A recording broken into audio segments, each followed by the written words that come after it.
চেষ্টা করছেন আসলে জেলা প্রশাসক জিল্লুর রহমান। সান্ত্বনা দেওয়ার চেষ্টা করছেন বিভিন্ন বাহিনীর লোকজন। তিনি আসলে কথা বলছেন, একজন স্বজনকে দেখতে পাচ্ছি, তাকে সান্ত্বনা দেওয়ার চেষ্টা করছেন আসলে তিনি এই মুহূর্তে। শোকাবহ পরিস্থিতি, হাহাকার করছেন সবাই। এই দৃশ্য আসলে মেনে নেওয়ার মতো নয়। চোখে জল অনেকের আমরা দেখতে পাচ্ছি। স্বজনের এই কান্না আসলে অনেককে কাঁদাচ্ছে এই মুহূর্তে, চট্টগ্রামবাসীকে কাঁদাচ্ছে। মর্মান্তিক দুর্ঘটনা, যারাই আসছেন চোখের পানি আসলে ধরে রাখতে পারছেন না। জেলা প্রশাসককে আমরা দেখতে পাচ্ছি, কর্মকর্তাদেরকে দেখতে পাচ্ছি। তিনি আসলে চেষ্টা করছেন নিহত স্বজনদেরকে সান্ত্বনা দেওয়ার জন্য। অনেকে এসেছেন, আমরা দেখতে পাচ্ছি আসলে নেতারা ছুটে আসছেন, প্রশাসকরা ছুটে আসছেন, স্বজনদের সান্ত্বনা দিচ্ছেন।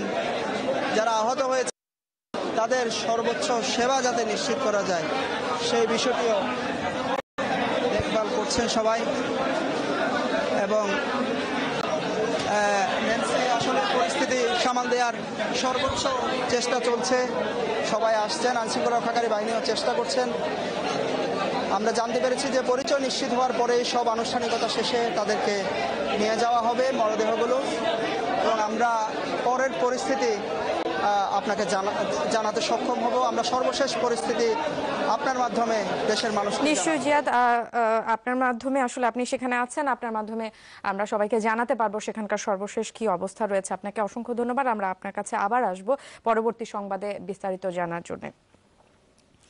আসলে জোহা, আজকে একটা মর্মান্তিক ঘটনা ঘটে গেল। শোকসভা একটি কুলখানির আয়োজন ছিল, সেখান থেকে আরো মৃত্যুর ঘটনা, যেটি সত্যি দুঃখজনক। দর্শক, আপনারা দেখছিলেন এখন পর্যন্ত 10 জনের মৃত্যুর খবর আমরা নিশ্চিত করতে পেরেছি, যাদের 5 জনের পরিচয় এখন পর্যন্ত জানা গেছে।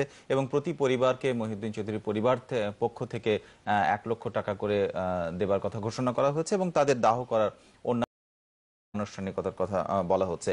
আরো বিস্তারিত জানতে যমুনা টেলিভিশনের সঙ্গে থাকুন বিকেল 4টায় পরের সংবাদে। আমাদের সঙ্গে থাকার জন্য সবাইকে ধন্যবাদ।